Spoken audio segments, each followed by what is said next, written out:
Buenas tardes. Damos un saludo muy cordial a quienes hoy han aceptado esta invitación de parte de la Asociación Colombiana de Facultades de Medicina. Perdón un segundo.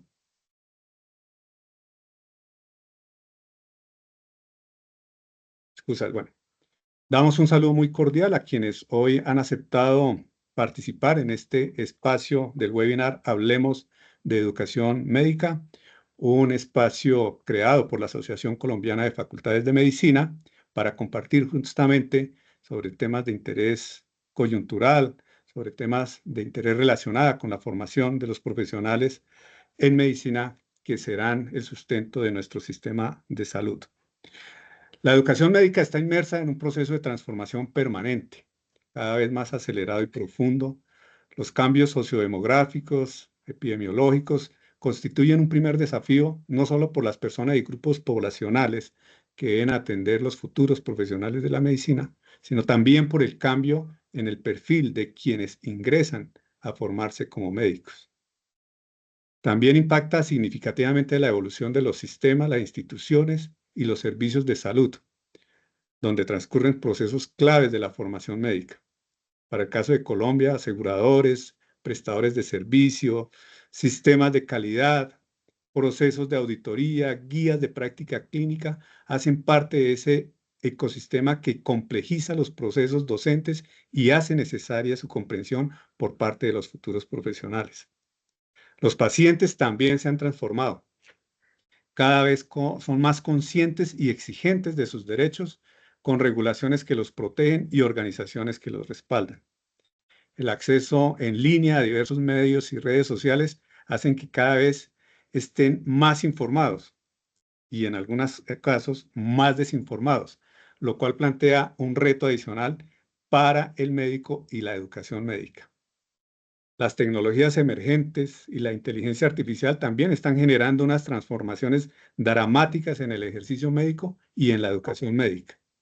Su incorporación adecuada y armónica en los currículos, su alineación con estrategias pedagógicas y de evaluación y su uso como herramienta didáctica constituye una prioridad para las instituciones educativas, los docentes, los investigadores y los expertos en educación. Todos estos y otros elementos configuran la base para proyectar las tendencias que orientarán los próximos años en Colombia y en el mundo a la educación médica.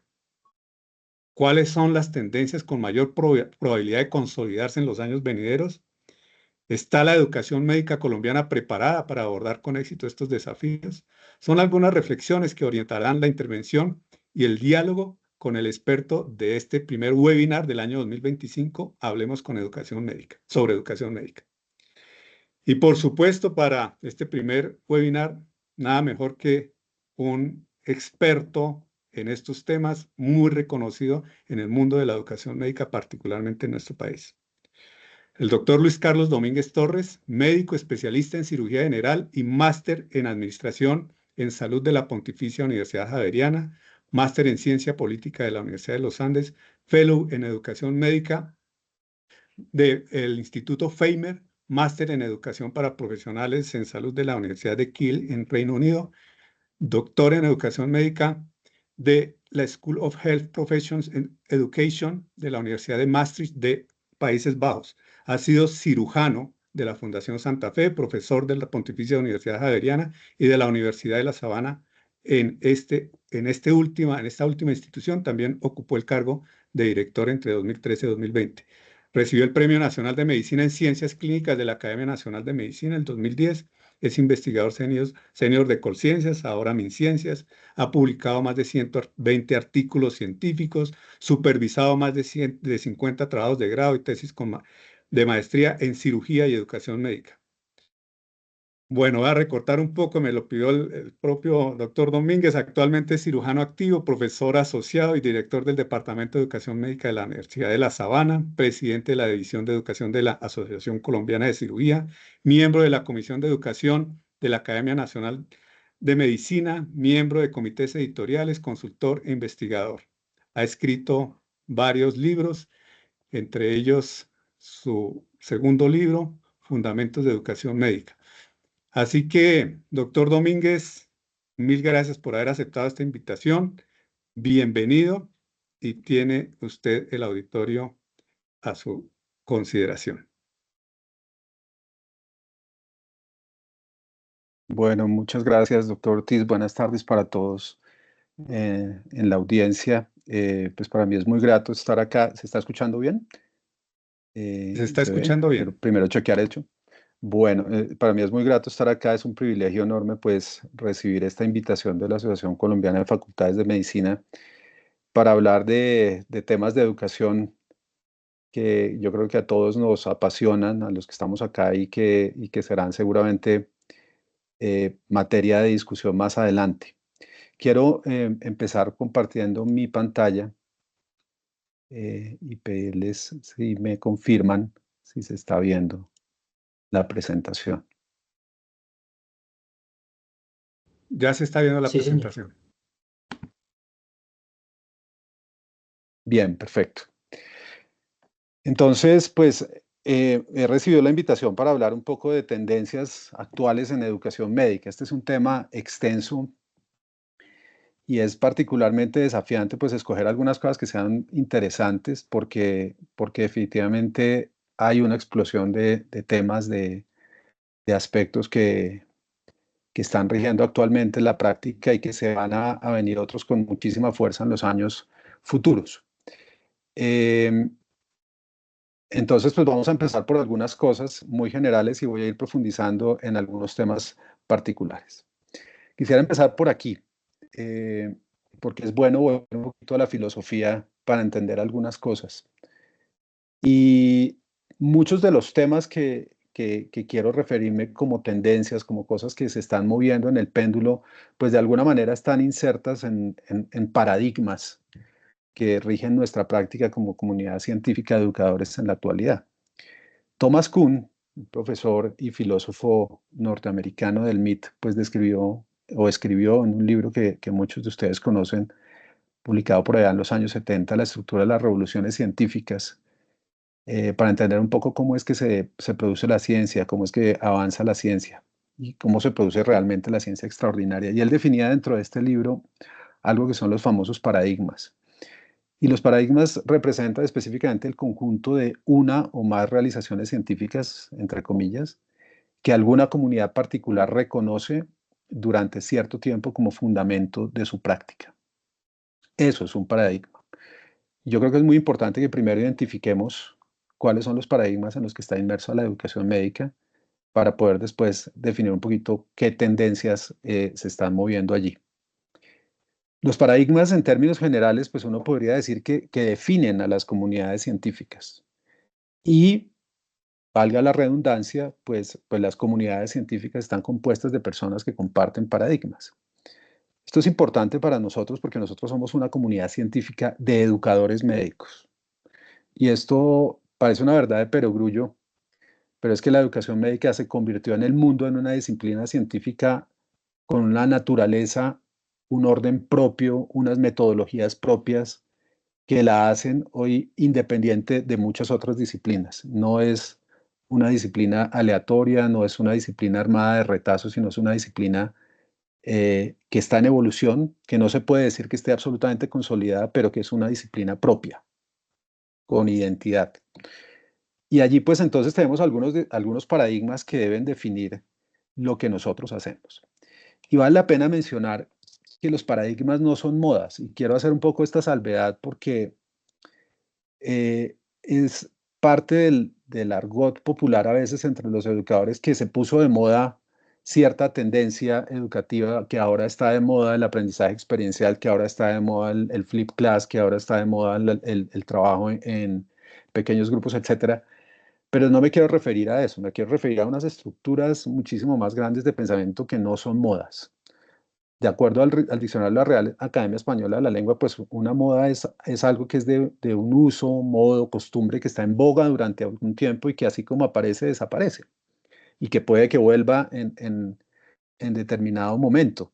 Pero los paradigmas son estructuras de pensamiento muchísimo más estables y que perduran y determinan la práctica más allá en el tiempo, que no son tan fugaces. Entonces, con base en este pequeño preámbulo, pues, una pregunta válida a este punto es ¿cuáles son los paradigmas contemporáneos en educación médica? Entendiendo que la educación médica de la que me voy a referir es la educación médica contemporánea, que arranca por allá después del informe Flexner, en el siglo pasado, y que ha llevado pues a un desarrollo de esta rama de pensamiento propio. ¿Por qué? Porque la educación médica nos ha acompañado desde que existen los médicos, pero la educación médica contemporánea tiene ese origen. Entonces, cuando hablamos de paradigmas contemporáneos, me refiero como a estos periodos específicos que arrancan temprano en el siglo XX. Y de acuerdo a una naturaleza histórica, pues uno puede decir, uno podría pensar que en este momento estamos como inmersos en tres grandes cosas. Em, en la educación médica basada en competencia, que ya veremos que tiene unas raíces históricas bien importantes, pero que nos han llevado a esto. Estamos metidos allí, en una educación médica basada en competencia.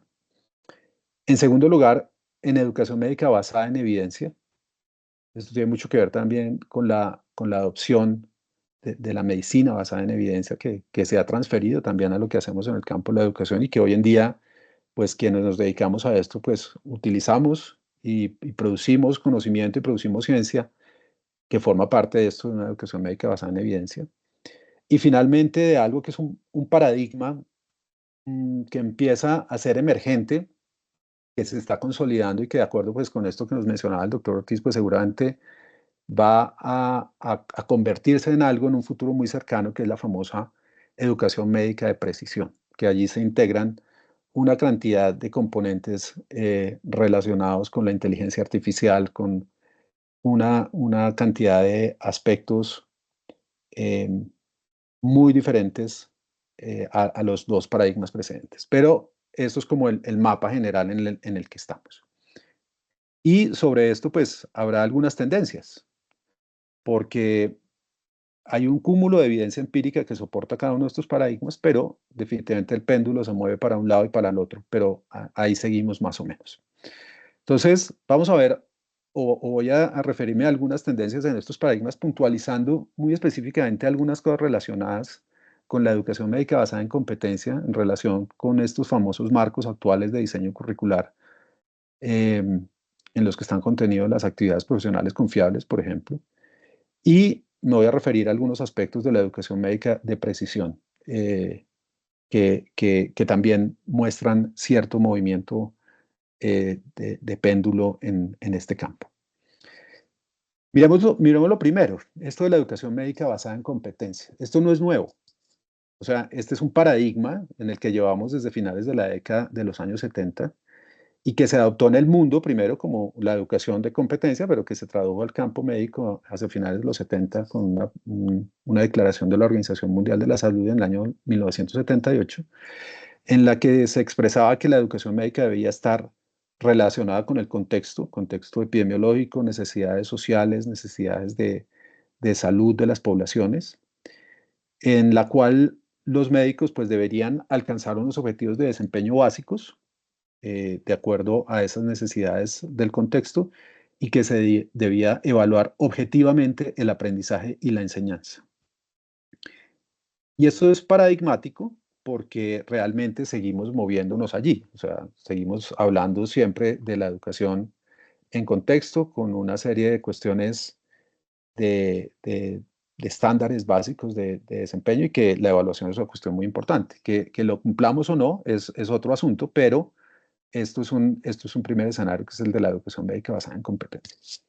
Sin embargo, allí surgieron algunos temas que pueden ser confusos o algunos términos que son confusos y que se refieren a la naturaleza singular o plural de esto de la competencia. Una cosa es hablar de competencias en plural, como inputs, y otra cosa es hablar de la competencia como resultado. Y esto nos lleva a dos cosas muy interesantes que se han presentado en la práctica. Las competencias como inputs, todos los días nosotros en las facultades de medicina, en los hospitales, pues estamos siempre preguntando, pues, cuáles son las competencias que tiene que desarrollar el estudiante, qué es lo que vamos a hacer, qué competencias se esperan, etcétera. Y esto se refiere específicamente a habilidades para hacer algo o eficientemente. Y esto lo mencionaba el profesor Merriam-Boer, eh, que en paz descanse, profesor de la Escuela de Educación Médica de la Universidad de Maastricht, en los Países Bajos, conocido por muchos de ustedes. Y esas competencias, pues tienen unas características específicas que son eh, específicas, son integrativas, son habilidades duraderas en el tiempo, focalizadas en desempeño, que pueden aprenderse, que son interdependientes de otras competencias y que pueden ser medibles utilizando estándares absolutos. Pero cuando uno mira esto, pues la lista va a ser extensísima y las listas de competencias, pues terminan siendo siempre los programas académicos muy grandes, muy extensas. Y por eso se suelen reunir en dominios de competencias que pues están agrupados en varios modelos que utilizamos de forma corriente. Este, por ejemplo, es el famoso modelo de CANMETS, en donde uno dice, pues un experto médico está conformado por una serie de dominios de competencias profesionales, de comunicación, de colaboración, de liderazgo, de abogacía, de academia, etcétera, y que en otros marcos, particularmente el norteamericano, pues están metidas aquí en el Outcome Project del ACME o en estos marcos muchísimos más generales que pueden resultar cercanos, digamos, a lo de CANMETS, que son de profesionalismo, de práctica basada en sistema, de comunicación, de conocimiento médico, etcétera, etcétera. Entonces, esta es la forma en la que se le ha dado como esa naturaleza a las famosas competencias. Pero hay una visión que es un poquito diferente, que es la competencia, ya quitándole ese plural, quitándole la S, que es la competencia como resultado. Y esto lo mencionaba Ronald Epstein a principios de siglo en un editorial muy interesante en JAMA y que ha sido utilizado a lo largo del tiempo, y es que la competencia como resultado pues hace referencia al uso habitual y juicioso de comunicación, de conocimiento, de habilidades, de razonamiento, de un montón de cosas, de emociones, de valores, de reflexión, que hacen de una persona alguien capaz de proveer beneficios en otros y en sus comunidades. Y esto, pues, en singular, pues se refiere a una definición comprensiva, holística e integral del ejercicio profesional. Esto, pues, evidentemente que de forma histórica ha variado el péndulo entre la competencia y las competencias, pero ahí seguimos más o menos en ese terreno.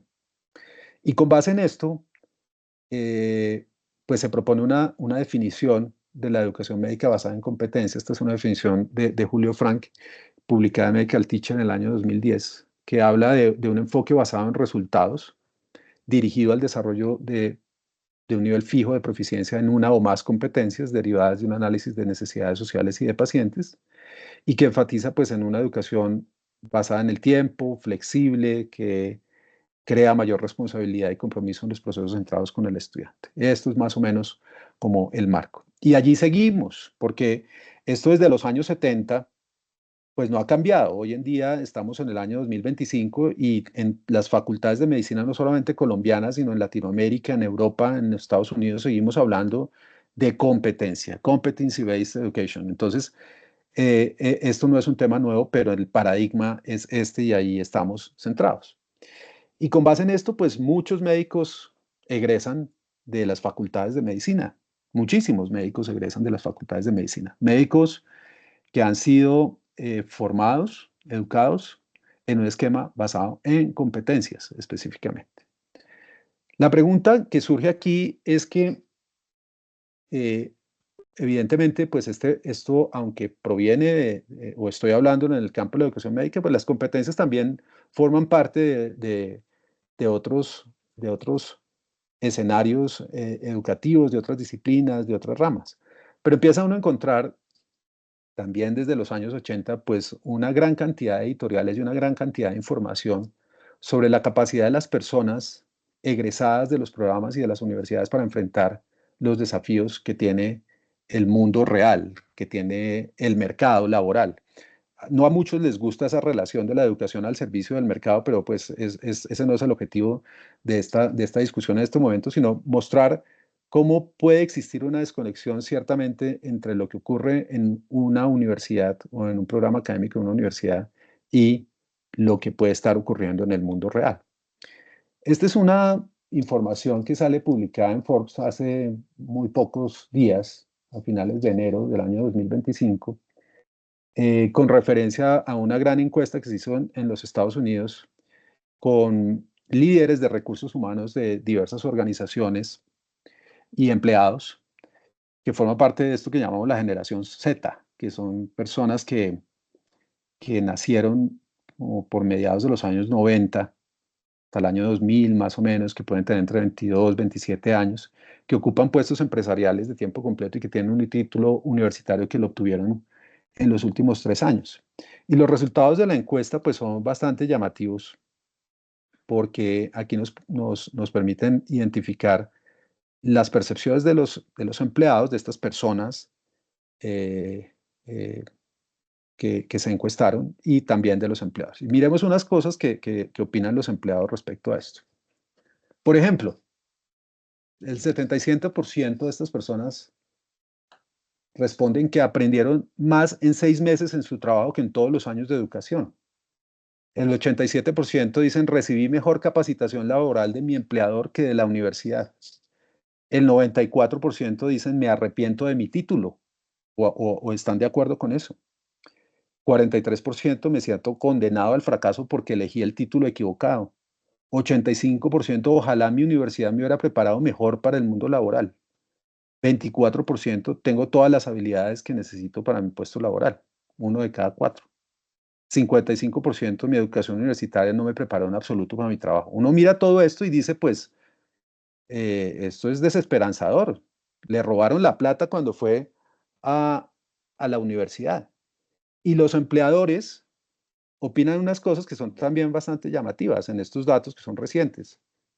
96% de las universidades, 96% concuerdan que las universidades deben asumir más responsabilidad en la preparación personal de los estudiantes para el mundo laboral.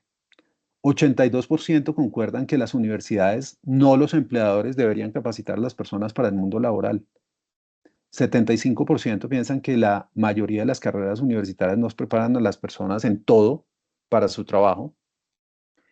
Y 91% concuerdan que incorporar y capacitar a recién graduados cuesta más que a empleados con más experiencia, que cuesta menos el doble.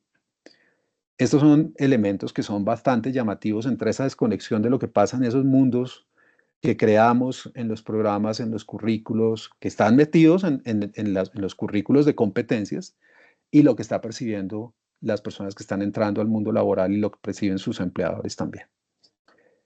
Y aparte de esto, 89% de esos líderes de recursos humanos, de estas personas que están en las oficinas de desarrollo humano, de personales, etcétera, evitan contratar recién graduados por varias cosas. Uno, por falta de experiencia práctica, 60%, falta de mentalidad global, falta de capacidad para trabajar bien en equipo, 55%, porque cuesta demasiado capacitarlos, porque tienen déficit de habilidades adecuadas y porque también fallan en los protocolos empresariales, casi en la mitad de los casos. Ese es el panorama de lo que se percibe.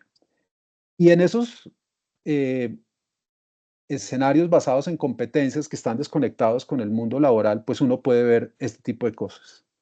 Este es un puente que pues todos conocemos, el hecho desafortunado, que indiscutiblemente seguramente tiene un análisis multifactorial de qué pudo pasar acá, por qué se cayó el puente, por qué se fue toda esta inmensa estructura abajo, si allí esto lo construyeron personas que se supone que fueron a una universidad y seguramente si fueron a una universidad tuvieron algún currículo basado en competencias, muy probablemente. Pero no es echar la culpa a ellos, porque también seguramente pudo estar mal el concreto o el terreno, en fin. Pero indiscutiblemente dentro de todo el análisis de lo que pudo pasar aquí está involucrado el factor humano, está involucrado si estas personas realmente estuvieron preparados para la práctica y para hacer el trabajo del mundo real. Imagínense ustedes si el trabajo entonces consiste en atender pacientes. Esa es una pregunta que yo creo que nos hacemos muchos, ¿no? Si ese es un panorama que uno pudiera, digamos, una perspectiva que uno pudiera trasladar al mundo médico, uno se preguntaría, ¿y qué pasa entonces si el trabajo consiste en atender pacientes? Si la gente no está saliendo suficientemente bien preparada para una práctica independiente de sus facultades de medicina, pues ¿cómo le irá a los pacientes? Pues muchos estudios coinciden, sobre todo a nivel de posgrado, a nivel global, en que la gente se siente menos preparada para la práctica independiente, eh, de lo que se esperaría. Uno esperaría, o se han asumido estándares sobre esto, que la gente más o menos por encima del 80-90% diga, sí, yo me siento competente para hacer lo que a mí me toca. Pero se encuentra uno con datos muy desoladores en especialidades quirúrgicas, en especialidades médicas, en donde la gente no se siente preparada para eso. Y uno lo percibe en la práctica diaria. Yo soy cirujano y yo creo que es una conversación habitual entre los cirujanos de mi generación o un poco mayores preguntarse, oiga, ¿por qué un cirujano egresado hoy no es apto para realizar una exploración de la vía biliar? O un ortopedista se preguntará, ¿y por qué los ortopedistas de hoy ya no pueden hacer esto o aquello que normalmente estaba preparado para hacerlo hace un tiempo? Y hay unas razones muy específicas para que las personas no se sientan preparadas para la práctica independiente. Estos son los resultados de una revisión de alcance publicada en Academic Medicine recientemente, que recoge muchísimos estudios a nivel global y definitivamente se encuentra que uno de los factores más importantes, cercano al 40%, es que la gente no participa lo suficientemente en el cuidado del paciente mientras está en su formación médica. Esto pone en evidencia muchísimas cuestiones desde el punto de vista de fallas en el diseño curricular en el mundo real. Los médicos aprendemos en la práctica, sabemos que hoy en día hay mucha simulación, sabemos que hoy en día hay muchos desarrollos, pero la gente sigue aprendiendo en la práctica. Y casi el 40% de los estudios indican que hay un problema allí relacionado con esa participación en el cuidado clínico de los pacientes que puede llevarlos a no sentirse preparados para la práctica independiente. También fallas en el desarrollo personal y profesional y otra serie de factores que están relacionados con aspectos legales, aspectos financieros, independencia en los procedimientos, etcétera, etcétera. En Colombia la situación no es muy diferente, aunque los datos no son estrictamente comparables porque no los tenemos en este tipo de análisis descriptivos desde el punto de vista estadístico, pero aquí hay unos datos que nos pueden indicar hasta qué punto la gente se siente preparada para la práctica independiente una vez termine su programa de residencia. Y estos son una muestra de 330 residentes colombianos de varias especialidades clínicas y quirúrgicas. Es una muestra muy pequeña a quienes se les aplicó una escala para autoevaluar qué tan preparados se sienten para su práctica futura. Y esta escala básicamente va entre 0 y 4 puntos y la gente se siente más o menos en un 3, más o menos 0,34. Pero el rango es amplio, va de 2,2 a 4. Esto es un estudio que hizo uno de mis colegas, el doctor Jaime Andrés Leal, y que está aceptado para publicación en términos de una relación de esta capacidad para la práctica independiente del clima de aprendizaje. Pero acá muestro los resultados específicamente de esto.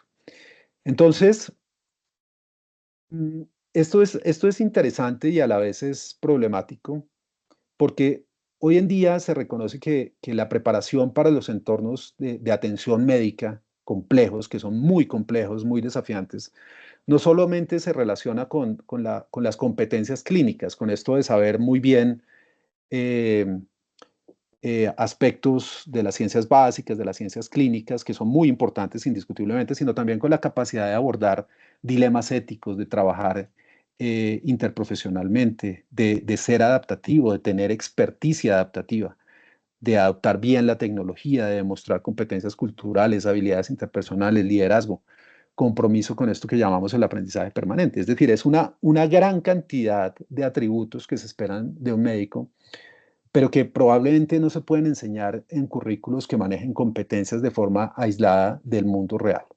Y esto está definido, está, digamos, estudiado empíricamente. Aquí hay mucha evidencia detrás de estas afirmaciones y nos lleva pues a varias preguntas que son relacionadas específicamente con las soluciones para esto. Y aquí hay unas tendencias que son bien interesantes dentro del marco de la educación médica basada en competencia. ¿Qué soluciones pueden existir para estas cosas? En una revisión sistemática reciente también, que involucra casi 100 estudios enfocados en evaluar los factores y las intervenciones que pueden mejorar la preparación para la práctica profesional independiente de los futuros médicos, de la gente que va a salir, que se sienta segura y capaz para hacer bien lo que tiene que hacer. pues esta es otra cosa de esas que uno dice, pero ¿para qué se gastan tanta evidencia y tanto estudio y tantas neuronas intentando demostrar que en el 90% o en más del 90% de los estudios disponibles, pues se indica que el diseño curricular apropiado es la estrategia más importante para mejorar la preparación para la práctica profesional? Es que esto parecería obvio, pero pues hay evidencia que lo confirma, pero definitivamente tenemos como una disociación entre la teoría y la práctica porque no lo hacemos. Y esto de diseño curricular pues nos invita a replantear un poco todas estas bases de los diseños basados en competencias y centrarnos un poco más en diseños curriculares cercanos al mundo real, al mundo de la práctica real. Y esto nos pone en una gran pregunta, y es si ese diseño curricular debe ser para formar o seguir formando médicos con competencias, como lo venimos haciendo, como se hace en muchas partes, porque esto no es un problema netamente colombiano, es un problema de la educación médica global, o si debemos enfocarnos realmente en diseños curriculares para ser médicos confiables realmente para la sociedad. Y confiables es que pasa por entender que las competencias solas, aisladas, pues no garantizan de facto que lo que se vaya a hacer en la práctica diaria sea bien hecho y quede bien hecho y se pueda hacer confiablemente ante los pacientes, ante las familias, ante la sociedad, ante las mismas comunidades científicas. Esto, por supuesto, requiere varias cosas. Uno con base en en estos argumentos podría pensar que las competencias deben servir para algo. No puede terminar el currículo en enunciar competencias, sino que las competencias deben estar dispuestas para hacer algo. Y esto se llama para ejecutar actividades específicas. Esto, por supuesto, puede sonar mucho a la educación para el trabajo o a la educación, como decía el profesor Basserman alguna vez, a la educación para un trabajo, para un oficio, etcétera, pero sí conecta esos mundos de la teoría y la práctica. Y aquí hay una cosa que es fundamental y es la adecuada supervisión para que las personas que están en formación pues puedan realizar actividades de manera confiable y ganar autonomía, que será uno de los predictores más importantes para que se sientan bien preparados y para que puedan hacer su práctica segura en el futuro. Y esto es lo que lleva a una de las tendencias más importantes en las que estamos metidos desde el año 2005, que es el de las famosas actividades profesionales a confiar o Entrustable Professional Activity, que son esas tareas o responsabilidades específicas que pueden ser confiadas a un aprendiz para que las ejecute sin supervisión una vez que alcanza las competencias requeridas para esa tarea. Y esto lo describió el profesor Ola Tenkate en la Universidad de Utrecht en los Países Bajos y explotó en todo el mundo. Y esto ya está hoy en día adoptado por sociedades científicas en Norteamérica, en Canadá, en Europa, en Alemania y en algunas, digamos, escuelas de medicina que ya empiezan a tener estos alcances en la región latinoamericana también. Entonces, acá aparece una tendencia que es muy importante y es que las competencias tienen que anclarse en este rompecabezas con las tareas, tienen que servir para hacer algo. Y esta es una diapositiva que el profesor Tenkate nos prestó alguna vez en una de sus visitas a nuestro programa de medicina. Y es precisamente la conexión entre las tareas y las personas con competencias. Entonces, estas cepas pues, son descriptores del trabajo a realizar, son tareas diarias esenciales de la práctica profesional y son tareas complejas, ¿no? Que implican conocimientos, habilidades, actitudes, pero muy puestos en la práctica. Y esto significa cambiar un poco el chip y pensar que no solamente es educar médicos que tengan competencias o que adopten una gran cantidad de competencias de manera desagregada, sino que sean confiables. Y esto es que sean integrales en todos esos marcos de competencias en función de las tareas y de lo que tienen que realizar. Y vuelve a hacer lo mismo que dijo la Organización Mundial de la Salud en los años 70, y es esa función de las tareas son las necesidades básicas de la población en un contexto específico de acuerdo a un perfil epidemiológico. ¿Para qué? Ojalá para que el puente quede así, elegante, para que el puente quede sólido, macizo, para que al paciente le vaya bien, para que retorne a la sociedad, para que retorne al sector productivo de la economía, para que siga con su familia adelante. Eso es lo que uno espera cuando atiende a un paciente, o lo que esperaría uno cuando atienden a uno de sus hijos, o a la esposa, o a la mamá. Entonces, este es un marco muy importante. Sin embargo, aquí pues hay muchos desafíos para esto de implementar EPAs en este marco de la educación médica basada en competencia. Y uno de los puntos más importantes es esta relación, que tampoco es un problemita solamente colombiano, esto es en todas partes del mundo, la relación entre la universidad y el hospital.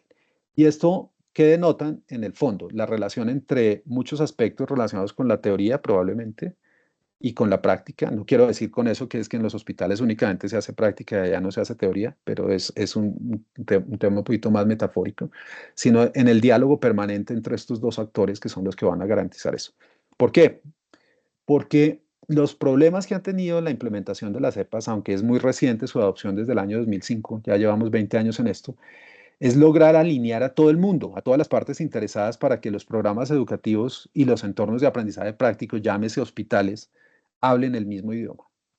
Si uno está en un programa de medicina y crea esto a puerta cerrada, en una reunión del comité de currículo o como se llame en cualquiera de sus hospitales, y no tiene en cuenta los hospitales en donde esto va a ocurrir, esto es un trabajo completamente perdido. Y esto lo lleva a uno a pensar que es un desafío muy grande rediseñar la educación médica y la prestación de servicios simultáneamente, clínicos simultáneamente para que esto se pueda garantizar. Esto también tiene unos problemas que es fallas en el diseño de los resultados esperados de aprendizaje, pues para que todos estemos hablando el mismo idioma, los estudiantes, los programas, las instituciones educativas, los sistemas de salud. Y pues esto nos lleva a pensar que es una cultura de responsabilidad mutua para el logro de esos resultados esperados, para que no siga pasando eso que le dicen al residente en los hospitales, vaya que allá en la universidad le arreglan el problema. Cuando yo como profesor en un hospital adopto esa tendencia o esa actitud, estoy rompiendo completamente esa unión que puede existir entre la universidad y el hospital. Si yo estoy allí al frente de un proceso educativo, yo soy universidad. Eso es un tema de empoderamiento, es un tema de liderazgo clínico que se tiene que dar.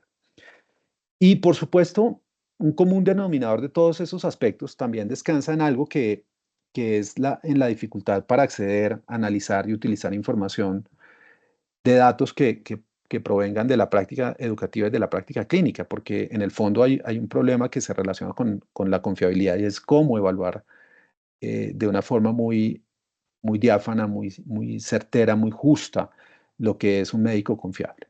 Entonces, la evaluación deficiente del desempeño profesional integral orientado a la confiabilidad es uno de los problemas más grandes que tiene definitivamente estos modelos basados en EPAS, en el marco de educación médica basada en competencia.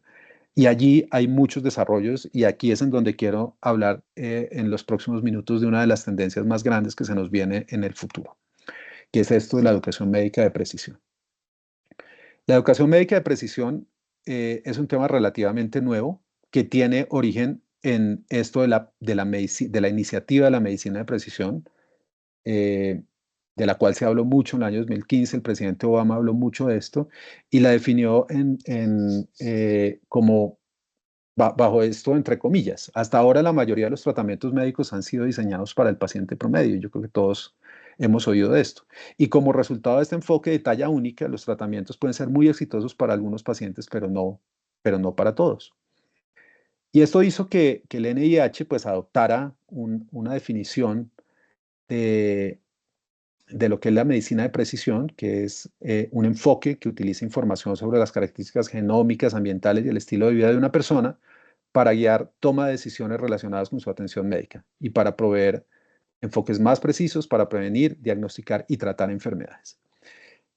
Y esto se sustenta en 4 Ps, las famosas 4 Ps de medicina de precisión. Prevención de enfermedades, un enfoque personalizado con un rol activo y participativo del paciente y predictivo de riesgo del paciente y la trayectoria de la enfermedad de cada uno de esos individuos. Y entonces esos elementos se tradujeron en una iniciativa para la educación de precisión. Y así nació todo esto por allá en el año 2016, pero nació curiosamente al interior de los problemas del aprendizaje. Y Sarah Hart, que es una psicóloga de la Universidad de la Florida, pues empezó a utilizar esto como iniciativa para la educación de precisión para hablar de la comprensión y tratamiento de los problemas de aprendizaje en contextos clínicos, ¿no? Generalmente asociados a trastornos psiquiátricos que podían tener alguna relación con esos elementos que mencioné de la medicina de precisión. Pero eso rápidamente se abandonó y se utilizó algo que ya se publica tempranamente en esta década en Academic Medicine y que ya lo tiene incorporado la American Medical Association, que es la educación médica de precisión.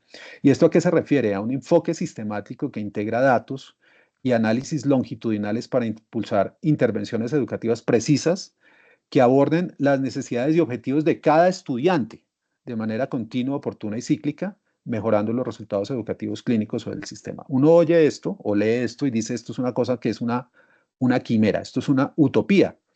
¿Cómo es posible que vayamos a desarrollar una educación médica tan precisa para que cada estudiante se le pueda abordar diferente y diferencialmente sus necesidades, sus objetivos de una manera cíclica, oportuna, etcétera, etcétera? Pues esto mismo pasó con la medicina de precisión y hoy en día ya sabemos qué hacerle a un paciente con un cáncer de colon estadio 3 de determinada edad, con cierto perfil genético, eh, y cómo individualizarlo y separarlo de otro con la misma enfermedad, con una edad diferente o con unas características diferentes. Esto se va a volver una realidad. Y esto también tiene 4Ps. Las 4Ps de la educación médica de precisión es que un enfoque proactivo, que utiliza información longitudinal, oportuna, iterativa y continua sobre el progreso, que tiene un enfoque personalizado, que tiene un rol activo y participativo del estudiante y predictivo de desenlaces académicos y de desempeño. Y arrancó, y esto es la página de la American Medical Association, donde se habla de educación de precisión. Esto está consultado en el 4 de junio del año pasado, pero no ha cambiado mucho. Y la educación médica de precisión, de acuerdo al enfoque que estableció la American Medical Association para el año 2023, pues representa un enfoque estratégico de 4 áreas, en donde está la educación médica basada en competencia, que ya la hemos discutido, algunos elementos.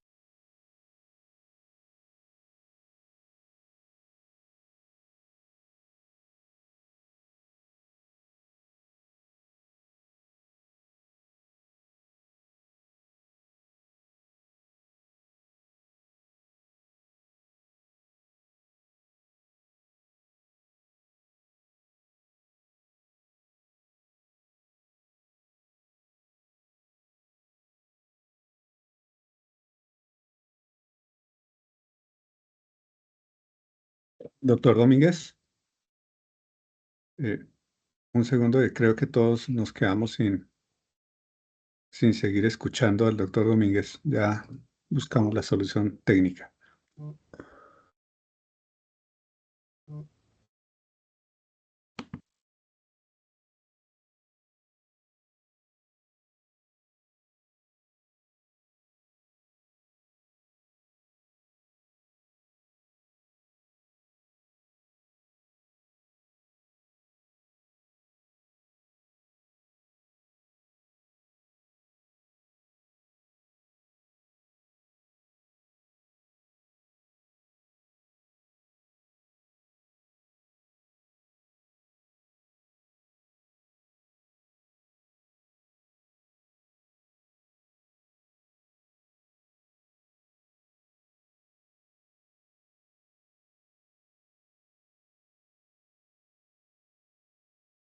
Quiero confirmar si se está viendo. Ya le Doctor podemos Domínguez, escuchar, doctor Domínguez. ya está nuevamente conectado. Sí, sí, ¿se escucha? Listo, ahí estamos escuchándolo y lo estamos viendo también. Ok, escúchenme, pero tuve una caída de internet, entonces estoy nuevamente acá. Entonces mencionaba Perfecto. que la American Medical Association pues describe un enfoque estratégico con Hola, áreas qué de pena contigo. prioridad en la educación médica. Una de esas es educación médica basada en competencia y las otras pues que son transiciones a través del continuo de pregrado a posgrado de educación continua, temas de equidad, diversidad y pertenencia y de educación de precisión. La educación de precisión es un enfoque crucial al interior de esta estrategia de American Medical Association. Y es importante porque la educación de precisión, me permito leer este fragmento, se describe como que el proceso actual de educación médica a lo largo de una carrera de un médico se ve desafiado por ineficiencias e inequidades. Y dicen ellos que al igual que otros aspectos de la vida moderna, un mejor acceso a datos y a su visualización puede facilitar la individualización de la educación. Entonces, la educación de precisión permite que educadores y alumnos aprovechen datos y tecnología para mejorar la personalización de la educación y la eficiencia del aprendizaje. Y esto va a exigir flexibilidad en los programas para ofrecer experiencias y entrenamiento adecuados para apoyar el desarrollo de cada individuo en particular. Entonces, suena muy inalcanzable, pero en esto ya estamos transitando. Y esto nos pone en un desafío muy grande, o supone un desafío muy grande, que es integrar justamente la inteligencia artificial con la inteligencia humana. Y yo quisiera ver esto, o quiero entender esto, como la educación, como la inteligencia artificial, no como un fin, sino como un medio. Hemos hablado durante los últimos 2 o 3 años muchísimo de inteligencia artificial en el mundo, y hay muchas personas para las cuales la inteligencia artificial es un fin. Pero realmente hoy nos estamos preguntando, ¿es la inteligencia artificial para qué? ¿Para qué en la educación? ¿Para qué en la medicina? ¿Para qué en la ingeniería? ¿Para qué en los servicios de urgencias? ¿Para qué en los quirófanos? La inteligencia artificial es un medio, y es un medio que nos va a permitir muy seguramente alcanzar educación médica de precisión. Y esto ya se empezó a desarrollar. Esto es el laboratorio de medicina, de educación de precisión y educación translacional de NYU. También vemos cosas que se están realizando muy interesante en Stanford, y que viene saliendo en diferentes publicaciones y en diferentes formatos que ya están empezando a darle esto un carácter paradigmático. Y las fuentes de información que se pretenden recolectar para dar a esto una fuerza realmente de educación de precisión vienen de todo tipo de análisis digitales de estudiantes. Pero hay una cosa que es muy importante, y es cómo integrar también los registros médicos de los pacientes para en qué magnitud la participación de los estudiantes y los residentes se relaciona con el cuidado clínico de una manera eficiente. Esto, por supuesto, va a requerir portafolios inteligentes y va a utilizarse de una manera muy importante para la evaluación de los resultados de los programas en términos de acreditación y procesos regulatorios. Y uno quisiera que pueda empezarse a utilizar información para ver cómo está impactando, por ejemplo, el cuidado de los clínico de los residentes, o la participación de los residentes en los desenlaces para los pacientes, en entornos de alta práctica, como puede ser el entorno colombiano. Y aquí estoy viendo o pongo ejemplos, cuestiones muy, digamos, procedimentales: el avance de un catéter venoso central, realizar una apendicectomía, intubar a un paciente, cosa que ocurre todos los días en nuestros hospitales, que es medible y que puede dar cuenta de datos, de registros clínicos, de historias clínicas, de cómo es la participación de un residente en estos desenlaces para nuestros pacientes. Por supuesto, esto tiene unas implicaciones éticas, unas implicaciones desde el punto de vista de uso de la información, legales, etcétera, que habrá que discutir, pero para allá iremos en el futuro temprano. Y entonces estos son como las fuentes de datos: datos de evaluación, registros electrónicos de salud y resultados clínicos atribuibles de los pacientes. Varios de esos resultados clínicos pues ya se han venido agrupando en diferentes publicaciones, como pueden ser a través de diferentes medidas o indicadores, que son, por ejemplo, estos que son los CPMs, Clinical Performance Measures, las medidas sensibles de participación de los residentes y de los estudiantes en los resultados de los pacientes, estos famosos Resident Sensitive Quality Measures, que son medidas muy importantes de participación práctica, y los famosos tracers, que son evaluaciones en tiempo real atribuibles a la participación de estudiantes y de residentes en el cuidado clínico.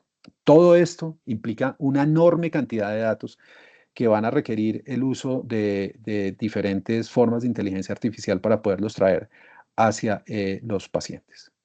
Quiero pasar esto por temas de tiempo y mostrar, por ejemplo, este último, que es los famosos tracers, que involucran, por supuesto, medidas muy importantes del mundo real al servicio de la educación y al servicio de la evaluación, para garantizar la confiabilidad y ascender un poco más en esa educación que conecte ese marco muy digamos, elevado que a veces proponemos nosotros en los currículos con ese mundo real. Y estos tracers, pues son medidas de desempeño clínico que priorizan automatización y escalabilidad centrándose en los estudiantes en ciclos de retroalimentación de tiempo real. Y son una evolución de otras medidas que están enfocadas específicamente en evaluaciones de participación en tiempo real de los estudiantes en el cuidado clínico, de los residentes en el cuidado clínico, que sean o que tengan estas características, que sean significativas para el paciente y para los estudiantes, que sean atribuibles a un individuo que está participando en el cuidado clínico, que sean automatizables sin la necesidad de usted estar diciéndole a sus profesores en los hospitales que llenen otro cuadrito o que llenen otro formato, que eso va a ser una barrera enorme para que, o es una barrera enorme para que muchas de estas cosas anden y que puedan ser escalables a nivel de múltiples contextos y en tiempo real y que puedan darse feedbacks de desempeño o feedback de desempeño en tiempo real. Y esto pues nos pone en estos dos escenarios que básicamente son los siguientes. Unas, unas medidas, quiero que miremos este cuadro B, que son los famosos tracers, son unas medidas automatizadas de alta atribución al cuidado clínico que proveen los estudiantes o los residentes que participan del cuidado de los pacientes bajo supervisión y que se pueden diferenciar de otras medidas que estamos utilizando hoy en día de forma corriente para los exámenes, como por ejemplo pueden ser los exámenes de selección múltiple o los exámenes orales que miren que se dan en contextos clínicos y que son pues muy alejados de ese mundo real. Hicimos recientemente una propuesta para esto que está publicado aquí en Colombia, que es una propuesta para la educación quirúrgica de precisión, andando ya con esto en nuestro programa de cirugía de la Universidad de La Sabana, con algunas medidas de estas que están intentando incorporar registros, desenlaces de pacientes a la evaluación del desempeño de los residentes en orden de garantizar confiabilidad. Para terminar, en conclusión, y me he centrado solamente en esas dos tendencias, la tendencia de la famosa educación médica de precisión y la tendencia que intenta conectar o aterrizar mucho el mundo de la educación médica basada en competencia al mundo real a través de la educación médica basada en competencia se fundamenta en un paradigma de resultados que está sustentado en dominio de aprendizaje demostrable. La educación médica ha transitado definitivamente a ese paradigma, en eso estamos metidos hoy en día, en ver cómo garantizamos a la sociedad una persona que sea confiable, que sea competente, pero que no esté alejada y desconectada del mundo real. Competencia y competencias parecen iguales, pero no son lo mismo. EPAS permite cerrar la teoría, la brecha entre teoría y práctica. Y muy probablemente este sea uno de los puntos que permita cerrar este nuevo problema que se nos vino con las cepas en su implementación. Y es adicionar a esta otra fichita entre las cepas y las personas con competencia, que es la educación médica de precisión, para intentar armonizar un poco más esto a partir de información atribuible a los estudiantes, a los pacientes en un contexto de práctica real. Esto era básicamente lo que tenía por mencionar. Entonces les agradezco mucho su tiempo y pues quedo atento para preguntas y para comentarios. Doctor Domínguez, mil gracias. Creo que hay bastante material para tener una conversación corta, por supuesto, pero sustanciosa. Ya acá tenemos un grupo pues, de personas muy involucradas en el mundo de la educación médica. Hay un grupo importante de decanos de facultades de medicina, de expertos, de docentes. Entonces, vamos a tener en principio 30-35 minutos para plantear inquietudes, para plantear preguntas al doctor Domínguez. Entonces, por favor, levantar la mano y vamos dando la participación en el orden de solicitud. Por favor, intervenciones cortas, concretas.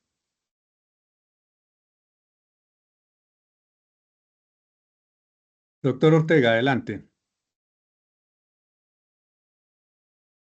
Por favor, abrirle el micrófono y la cámara al doctor Ortega.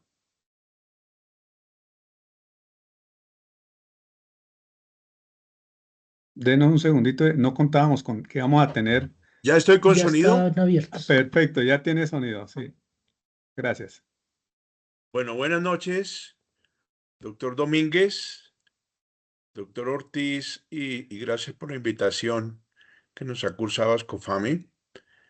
Realmente es apasionante todo esto que nos ha contado y también como apabullante, ¿no? Como que todo va tan galopando en estos tiempos por todo lado. A ver, yo quiero hacer una pregunta como para aterrizar un poco, como para situarnos, doctor Domínguez. Con todo este bagaje que nos ha mostrado ahorita, ¿usted cómo clasificaría o cómo catalogaría o dónde pondría a ese médico que se formó antes o que nos formamos antes y al médico que se está formando ahora? O sea, ¿el médico de antes podría enfrentar esto? ¿O el médico de ahora que lo enfrente será mejor? ¿Eso a dónde nos va a llevar? Y digo de antes, entre comillas, ¿no? Como para hacer una precisión. Bueno, gracias, doctor. Les pido excusas a todos en el auditorio. Tengo mi cámara prendida, pero no tengo en este momento luz en mi casa. Estoy conectado con, con el celular, entonces por eso no se ve mi cara. Estoy escuchándolos muy bien. ¿Me están escuchando bien? Sí, Sí, lo bien. escuchamos bien, un poquito entrecortado, pero se escucha bien. Ok.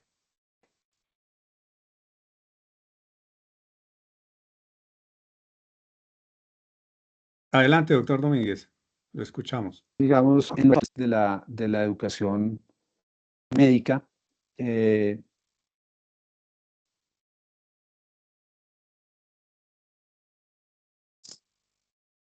Creo que otra vez tenemos problemas con la señal. Yo no lo estoy escuchando en este momento.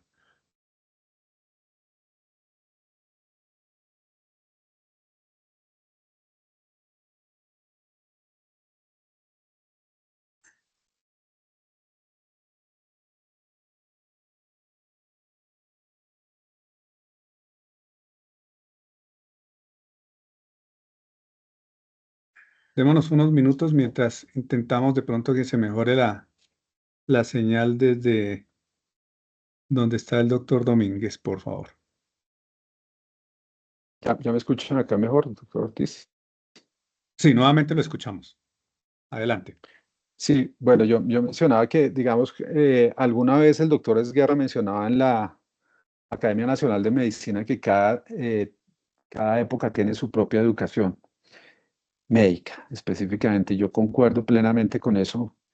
Creo que esta es la realidad en la que estamos hoy.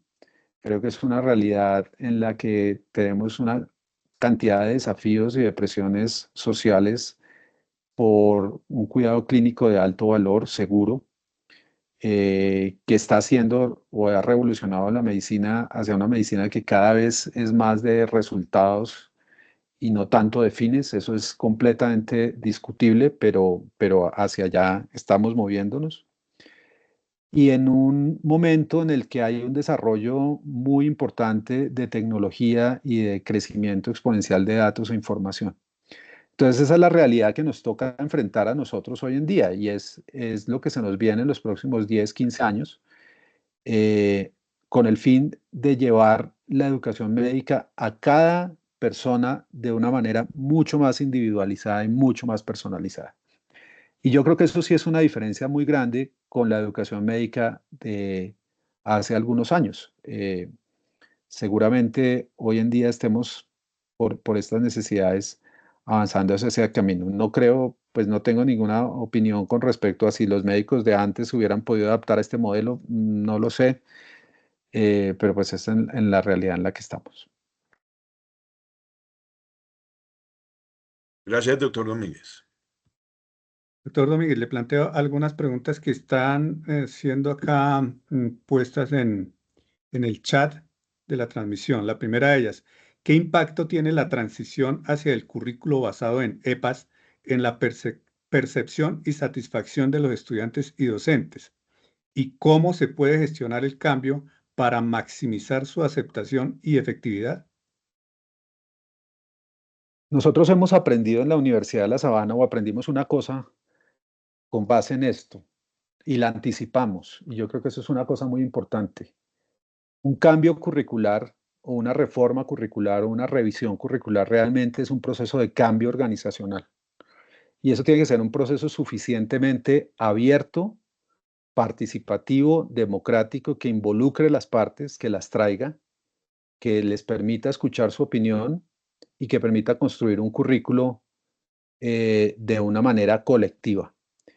¿Por qué? Porque la envergadura de un cambio de un currículo tradicional o un currículo basado en competencias tradicionales hacia un currículo en EPAS, que es un currículo que está sustentado en teorías muy fuertes de aprendizaje en el sitio de trabajo, va a impactar necesariamente en muchísimos niveles de las organizaciones, tanto en los hospitales como en las facultades de medicina y aún en toda la universidad.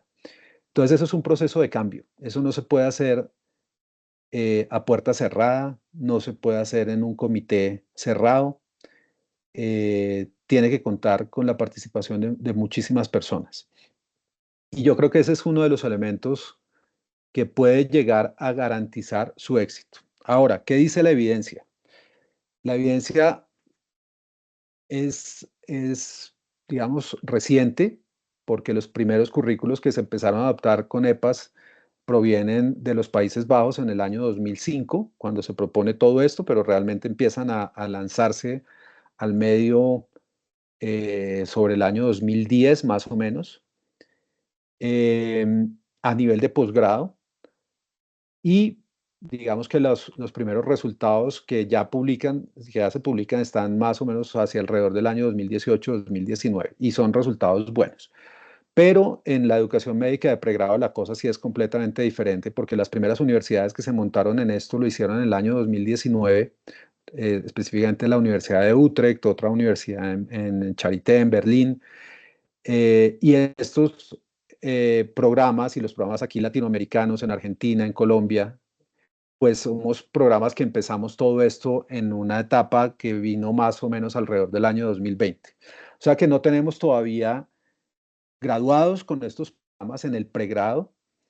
Lo que se publica, lo que se comenta, digamos, académicamente en comunidades científicas que discuten esto, pues es que hay muchos retos, pero los resultados son promisorios. Yo creo que van bien, pero nos falta ver cuál va a ser los desenlaces en unos años. Yo creo que tendremos información muy probablemente alrededor del año 2030 con evidencia empírica que nos permita sustentar muy bien qué es lo que ha pasado con esto en el pregrado. Eso sería lo que puedo mencionar con respecto al éxito de estos programas. Perfecto. Continúo con las preguntas que están acá planteadas en el chat de la sala. Dice, buenas noches. Desde las ciencias básicas, ¿cómo debemos comenzar a transitar el camino para llegar a la educación médica de precisión? ¿Cómo nos preparamos para este cambio? Lo plantea Rodrigo Sánchez. Hay muchos datos de los estudiantes, digamos, que deben llevar a lograr individualizar los perfiles de los estudiantes, las preferencias de los estudiantes, las necesidades de aprendizaje, que deben ser diferentes de los de las notas. Evidentemente las calificaciones son muy importantes, pero hoy en día las universidades cuentan con una gran cantidad muy importante de datos de desempeño de las personas, de datos demográficos, socioculturales que se pueden integrar en todos estos análisis. Y eso arranca muy tempranamente en el currículo. Eso definitivamente arranca en la universidad. No es que no, sino que no lo hemos empezado a sistematizar de una forma tal que nos permita hacer esto de precisión, porque las universidades colombianas, muchos programas de medicina colombianos tienen innumerables fuentes de datos de estudiantes. Y esto se deberá combinar más adelante con los resultados de desempeño clínico que puedan tener los estudiantes ya directamente en su práctica profesional. Ahora, la las ciencias básicas como, digamos, una estructura de un currículo flexneriano de los primeros 2 años, los primeros 4 semestres, en los currículos que estamos acostumbrados a verlo, pues están sufriendo una transformación muy importante también porque hoy en día vemos que muchos estudiantes tienen inmersión temprana en la práctica clínica también. Desde los primeros semestres ya hay varios programas en Colombia que lo hacen. Y eso supone un reto mayor porque a esas famosas ciencias básicas habrá que sumarle todas estas medidas y todos estos datos y toda esta información de desempeño de los estudiantes en su contacto temprano con las comunidades, en sus contactos tempranos con otros escenarios de práctica más del mundo real, ¿no? Entonces, pues son muchísimas fuentes de datos. Seguramente la inteligencia artificial nos ayudará también para encarrilarlos todos en un objetivo común. Perfecto, doctor Domínguez. Nuevamente los animo a quienes están en la sala a levantar la mano y a plantearle directamente sus preguntas al doctor Domínguez.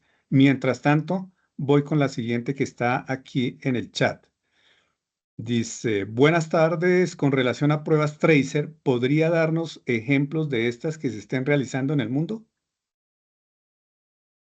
Sí, se están realizando, digamos que lo que se ha publicado recientemente se utiliza mucho, por ejemplo, en la formulación de, de los pacientes. En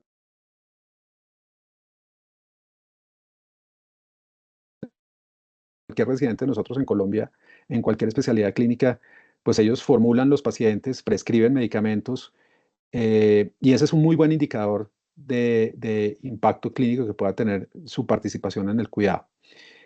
También se utilizan en escenarios quirúrgicos, por ejemplo, en cuidado perioperatorio.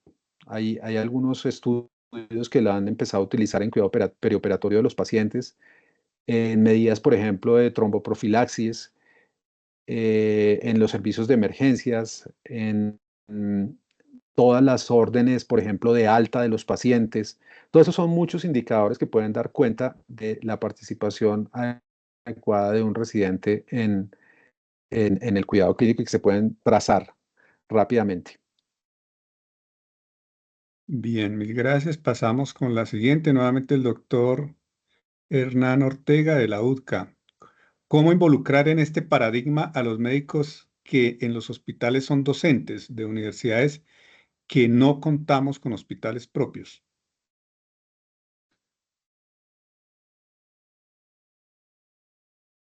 ¿Podría repetirme, doctor Claro que sí.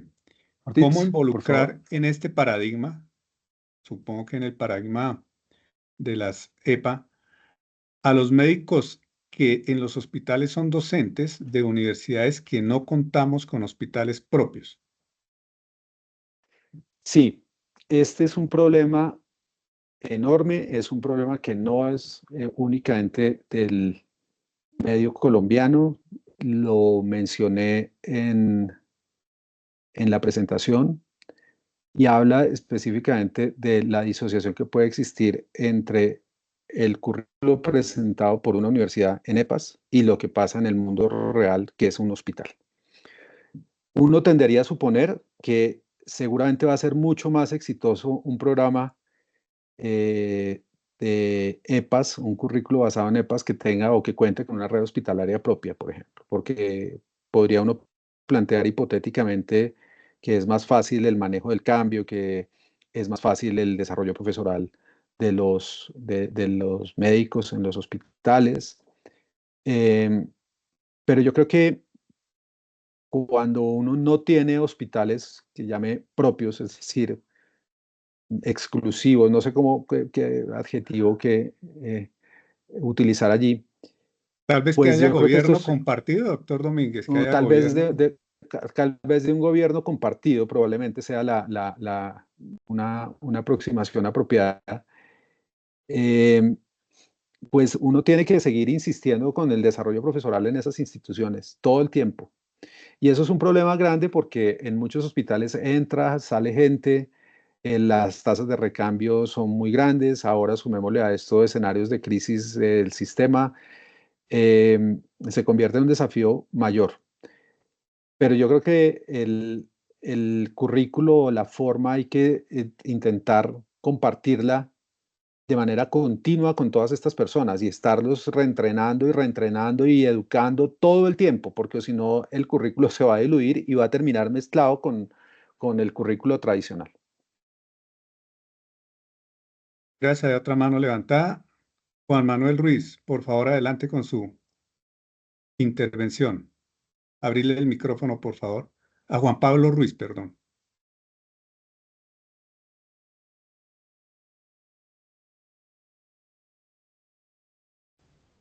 Ya están habilitados el micrófono y la cámara.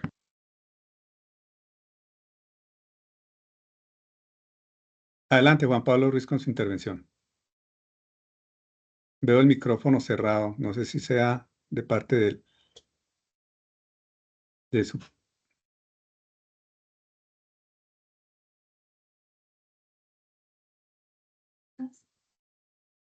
Bueno, mientras tanto, dice acá Juan Pablo Ruiz que no le deja abrir. Ya, hola, ¿cómo están? ¿Ya me escuchan? Adelante, adelante, Sí. sí. Bueno, buenas noches, gracias. Doctor Domínguez, gracias por la presentación. Yo tengo una pregunta. La pregunta específica es cuando nos habla de las EPAs, que claro, estamos convencidos que es un nivel superior de enseñanza.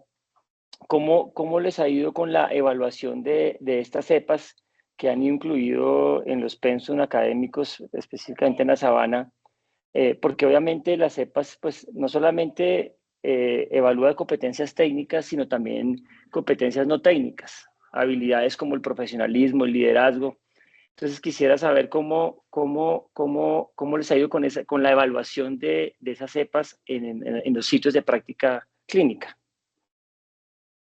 Gracias, Juan Pablo. Yo le podría contar esto en dos niveles. Nosotros hemos logrado desarrollar programas por EPAs a nivel de posgrado y pues una enorme reforma curricular del pregrado. La evaluación en el programa de posgrado ha sido o fue pionera en el programa de cirugía, que fue el primer programa por EPAs del país. Me atrevería un poco a decir que inclusive de la región latinoamericana que se metió en EPAs, con algún programa que hubo en Argentina. Es muchísimo más fácil manejar esto a nivel del posgrado, porque la evaluación integral del desempeño, pues por supuesto involucra muchas fuentes de evaluación 360 grados, como usted lo menciona, en términos de profesionalismo, de comunicación, de liderazgo, de aspectos procedimentales, de conocimiento, etc. Y definitivamente el número menor de residentes, pues hace que todos esos aspectos se puedan evaluar muchísimo más fácil. Eso ha sido un proceso que ha requerido un cambio importante en la misma gestión del programa y en su relación con los hospitales participantes y con los profesores de las instituciones que están por fuera digámoslo, no por fuera de la universidad, sino que en las instituciones participantes en la formación de los residentes. Y yo creo que el programa empezó con esto, con una serie de medidas, de pruebas de desempeño de cada uno de los residentes en estos aspectos, que lograron acopiarse en un nivel mucho más grande y ser evaluadas por diferentes observadores de una manera muy consensuada y muy objetiva y que nos ha permitido guiar muchísimo mejor la trayectoria de los estudiantes de posgrado. Entonces, por ese lado, creo que el proceso no está terminado, no está consolidado. No me gusta mucho esa palabra de que esté consolidado, pero creo que el proceso va por buen camino. En el pregrado, la situación es un poco diferente. Hay muchísimas diferencias, por supuesto. Digamos, primero, las cepas son diferentes. El currículo en este momento avanza más o menos hasta el quinto semestre. Entonces, aunque los estudiantes, uno de los cambios curriculares más grandes es que tienen una inmersión práctica desde el primer semestre en escenarios reales, pues se han intentado hacer evaluaciones en diferentes aspectos, pero todavía seguimos evaluándolas muy en nivel de competencias y en eso quiero ser muy honesto. Tenemos que subir un peldaño más para pasar de la evaluación por competencias a la evaluación de confiabilidad. Creemos que el factor de corrección va a estar de pronto en el mundo clínico, en lo que se viene ya ahora, que es la inmersión de los hospitales en este proceso. Y esto ha requerido pues un programa de desarrollo profesoral muy extenso en las instituciones, desarrollo de instrumentos, desarrollo de aplicaciones, involucrarnos con otras disciplinas, con ingenieros, desarrollar aplicaciones, desarrollar elementos para manejo de información, para Big Data, y yo creo que todo eso ya está orquestado para ponerlo en práctica en un futuro muy cercano. Y tenemos la esperanza, ojalá, que esto empiece a funcionar, porque desafortunadamente cuando hemos hablado con gente en Europa, con gente en Berlín, en Suiza, en los Países Bajos, de cómo están haciendo esto, pues los problemas son muy parecidos, porque en el pregrado la forma de evaluar para la confiabilidad todavía no está muy bien determinada, aunque existen unas reglas y unos principios generales. Entonces, pues vamos a ver cómo va nuestra propuesta hacia adelante y ya tendremos algunos resultados en algunos años para poderlos informar. Voy a tomar la libertad de plantearle una inquietud justamente escuchando varias de las intervenciones y las respuestas. En este momento, si las facultades de medicina del país le pidieran como una recomendación, óigame, es momento de ya introducirnos en transformaciones curriculares basadas en EPAs, ¿recomendaría que arranquen ya o que esperáramos un tiempo a ver qué ocurre con los que están justamente empezando a formar bajo ese modelo, a ver qué resultados hay? Yo creo que eso es un acto prudente, ver los resultados de lo que está ocurriendo en otras facultades de medicina. La transformación hacia un currículo por EPAS es una transformación muy exigente, entonces yo recomendaría que las instituciones primero evalúen si tienen la capacidad de hacerlo o no.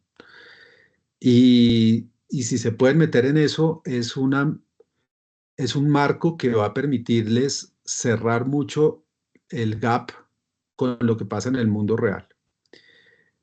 Pero nosotros tenemos que evitar a toda costa que en el futuro, en los próximos 10 o 15 años, todo el mundo plantee unas cepas diferentes, porque es que las necesidades sociales, las necesidades demográficas, las necesidades epidemiológicas del país son las mismas.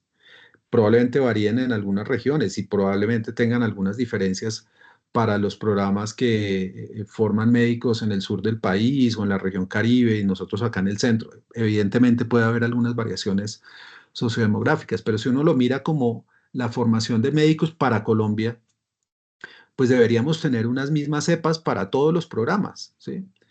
Y esa es la forma como esto se ha venido construyendo en el mundo. Por eso es que la formación por EPAS ha tenido tanto éxito a nivel de posgrado es por la participación de las sociedades científicas. Le pongo un ejemplo. El American College of Surgeons en los Estados Unidos tiene todo el currículo de un programa de especialización de cirugía general por EPAS. Y todos los programas del país, que son más de 200, se adhieren a esas cepas definidas para todo el territorio. Entonces nosotros tenemos que evitar a toda costa en el futuro, pues la Universidad X plantee sus 10 cepas y la otra universidad plantee 50 y la otra 10. Esto tal vez exige aprender de las experiencias de los programas que ya se metieron en esto e intentar construir un marco común. Y eso es un ejercicio muy difícil. Yo sé que en Colombia se han hecho perfiles, competencias de los médicos, etcétera, pero tenemos un huequito por llenar y es probablemente y una oportunidad muy grande y es intentar definir unas cepas para este país. Y eso es un poco técnico. Yo creo que es muy técnico realmente definir qué es lo que necesita hacer un médico general en Colombia de manera confiable, hasta dónde llega. Y eso va a facilitarnos mucho la vida porque también nos va a crear umbrales y límites muy claros con las especialidades. Pero no lo recomendaría para responderle de una manera concreta que se metan así de una. Hay que sopesarlo muy bien. Perfecto. Un mensaje importante para nuestras facultades de medicina, pero también para SCOFAME, como la reunión de las facultades, de que hay una tarea que hay que empezar desde ya para ver Seguramente ustedes cómo. tienen una capacidad muy grande de hacerlo y de convocar. Eso es una tarea de país. Eso es una tarea que nosotros hicimos en la Asociación Colombiana de Cirugía. con los 20 programas de cirugía del país, logramos definir un currículo para el país de lo que debería ser un cirujano general en Colombia. Pero eso implica liderazgo, implica diálogo, implica trabajo interinstitucional, trabajo cooperativo entre los programas, etc. En las facultades de medicina, pues la cosa es mucho más compleja porque son más, porque hay intereses particulares. Esto nunca le va a pisar la autonomía universitaria a nadie, eso es otra cosa que hay que entender. Pero sí hay que trabajar sobre unos puntos básicos, que es lo que tiene que hacer confiablemente un médico general aquí en Colombia. Y eso nos puede evitar todos esos problemas que la gente llama de resolutividad y bueno, toda esa cantidad de cosas para afinar mucho más un currículo realmente médico para este país en los próximos años. Muy clara las recomendaciones. Entre otras cosas, acá hay un grupo importante de decanos de facultades de diferentes regiones del país. Algunos de ellos hacen parte de la junta directiva de ASCOFAME. Y creo que, bueno, también tenemos acá nuestra directora de educación, Marcela Rincón, para ir tomando nota y estamos mirando con atención lo que ustedes hicieron con respecto al currículo de cirugía general. Próximamente estaremos comunicándonos con ustedes a ver cómo podemos trabajar de manera conjunta. Y a propósito de nuestra directora de educación, plantea la siguiente pregunta: ¿qué estrategias pedagógicas y metodológicas son más efectivas para enseñar y evaluar las EPAs? ¿Alguna recomendación a partir de su experiencia? Bueno, ahí hay una cosa que es conceptual. Si uno mira y define qué es un modelo de EPAS, realmente EPAS es un modelo de evaluación. Es un modelo de evaluación para la confiabilidad, ¿sí? Pero evidentemente la evaluación conduce muchos otros aspectos del currículo. Entonces, uno tiene que focalizarse fundamentalmente en que va a evaluar diferentes aspectos de la competencia profesional que permitan garantizar confiabilidad. Pero la forma en la que usted entrega ese currículo puede ser de muchas formas. Y uno ve los currículos que hay hoy en día en pregrado en el mundo. Hay currículos basados en ABP, con diseño instruccional en ABP, con diseño tradicional, ¿sí? Hay otros programas con, digamos, una fuerza mucho más grande de integración básico-clínica, con exposición longitudinal desde tempranas etapas de la carrera de los estudiantes al mundo real.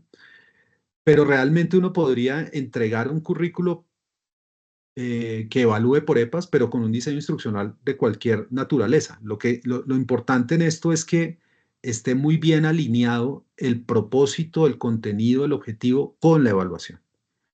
Y los métodos sí, ojalá que sean interactivos. Yo le cuento un poco cómo es nuestro currículo, porque es que uno en esto a veces quiere como verlo en su forma organizacional, cómo van a quedar distribuidas las asignaturas. A veces no encuentra unas diferencias muy grandes con lo que puede representar un currículo tradicional. Nuestro currículo sigue conservando una naturaleza de ciencias básicas, con una exposición temprana a la práctica, con una integración básico-clínica muy fuerte, desde temprano, con unas bases de razonamiento médico muy fuertes. Por supuesto, por el proyecto educativo de la universidad, tiene también un eje central muy fuerte en la persona humana. Y la forma de entregarlo, pues se ha dispuesto con enseñanza interactiva, con métodos activos, muy experienciales y menos, digamos, memorísticos como los que se utilizan de forma tradicional. Pero no existe una forma única de entregar un currículo por EPAS. Y las experiencias, como menciono en la literatura, pues son variadas y tienen diferentes matices. Gracias, doctor Domínguez. Y traslado una inquietud que probablemente a muchos les está surgiendo. Y dado lo que acaba de mencionar, que es más como una estrategia de evaluación, ¿cómo ve la posibilidad de que en pruebas como las que aplica hoy el Estado, las pruebas del ICFES, las pruebas Saber Pro, se logre, digamos, armonizar el diseño de esas pruebas con lo que podría ser, bueno, aunque todavía veo que estamos lejos, una transformación curricular basada en EPAS? ¿Es eso factible o es un tema que se queda más a nivel de las evaluaciones que transcurren durante la formación dentro de la universidad. O sea, esto no aplicaría o sí aplicaría para esas pruebas generales de estado o para las que se aplican en otros países que son pruebas de certificación profesional, que acá en Colombia se intentó, pero finalmente no se logró hacer.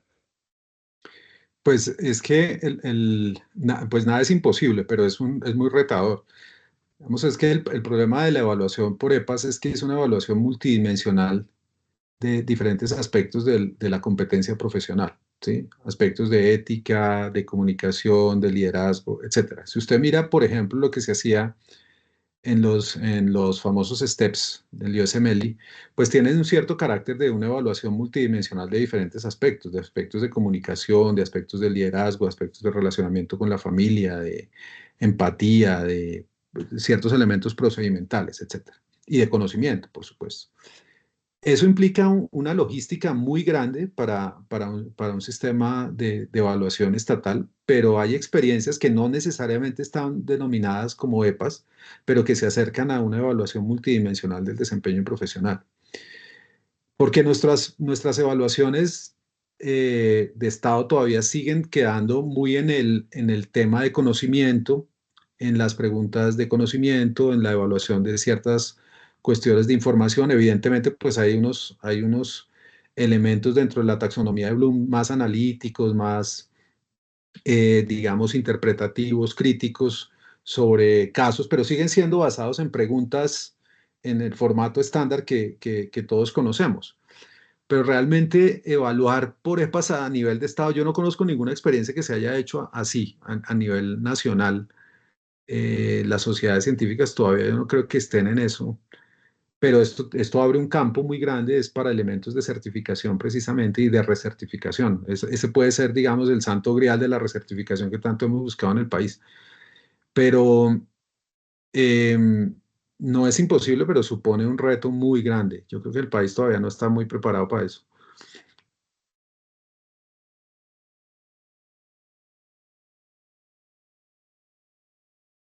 Bien, cabía la siguiente pregunta. Nos la plantea, creo que es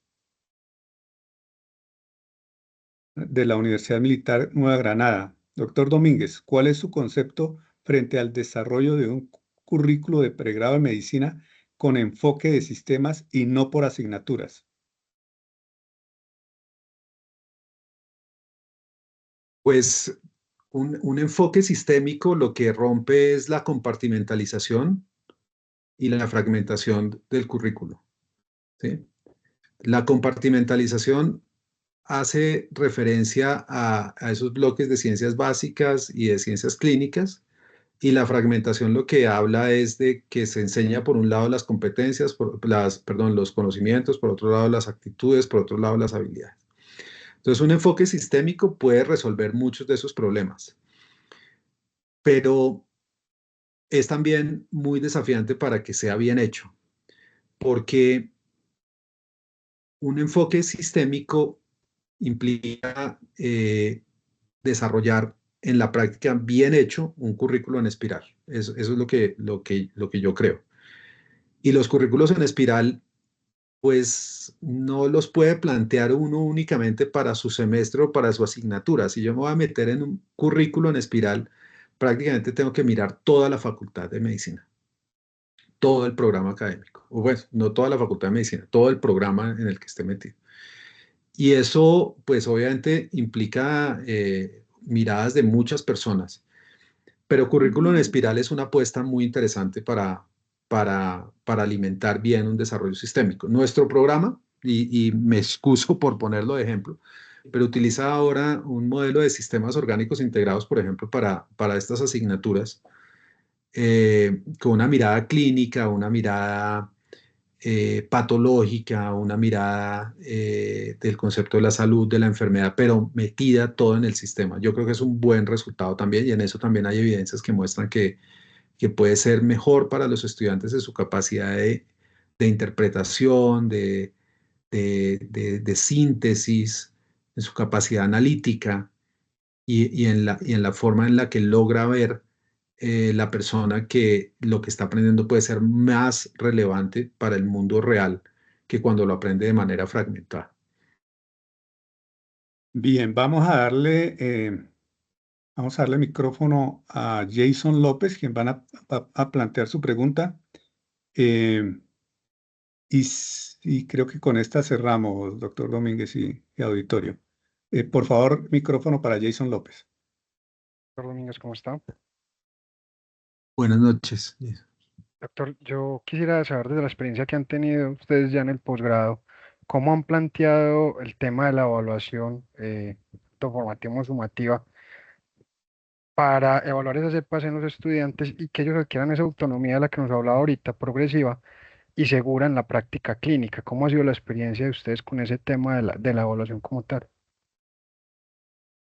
Sí, nosotros hemos tenido que superar mucho la evaluación basada en competencias y hemos trabajado mucho en diseñar instrumentos de evaluación y sistemas de de evaluación que se van a poner en la práctica ya en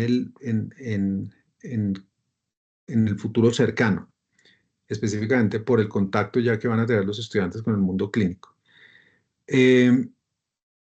Y eso ha sido una discusión, porque es que el tema en el pregrado de evaluar para confiabilidad y los instrumentos para evaluar confiabilidad, pues suponen algo con lo que no estamos acostumbrados nosotros. Nosotros estamos acostumbrados, digo, en la educación médica siempre a lidiar como con el conocimiento por aparte, con las actitudes aparte, con el profesionalismo aparte, con algunos aspectos, digamos, de la práctica en los escenarios de simulación, con los OSCEs, etcétera.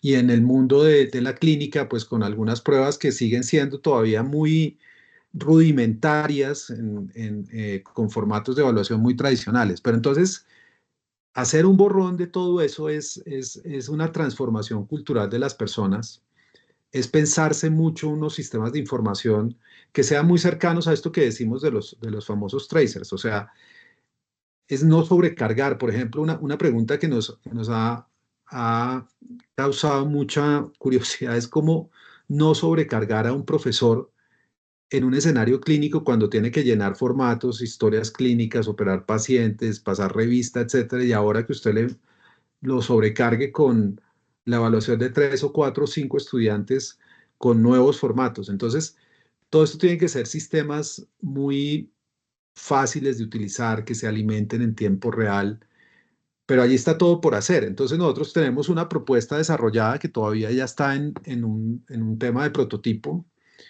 que se ha trabajado durante los últimos años y que ya va a hacerse una prueba en el futuro cercano para la práctica. Muchas gracias. Mil gracias, doctor Domínguez. De verdad que creo que fue un espacio de mucho aprendizaje. Creo que esto lo estaban esperando muchos de los docentes, de los decanos, de los expertos en educación médica. Y de alguna forma sé que quedan muchas dudas, quedan muchas inquietudes, pero también se respondieron algunas de ellas. Y esto nos abre espacio, digamos, para dar continuidad con las próximas sesiones de nuestra serie de webinars. Hablemos sobre educación médica. A todos quienes asistieron desde la sala y desde el canal de YouTube, muchísimas gracias y esperamos que pasen una muy buen resto de semana. Mil gracias a todos. Doctor Domínguez, mil gracias. Muchísimas gracias a usted, doctor Ortiz, a todos los participantes. Gracias por la confianza. Espero haber contribuido un poco en esto. Es un mundo, como usted lo menciona, todavía con muchos interrogantes, no están todas las respuestas, pero justamente esa es la tendencia, y hacia dónde vamos, y no tenemos en esto total certidumbre de todo. Pero pues ponemos nuestro grano de arena por hacerlo mejor y por hacerlo apasionadamente, por el aprendizaje. Así será y esperamos contar nuevamente con su participación en este espacio, ojalá muy pronto. Feliz noche para todos. Feliz noche. Gracias.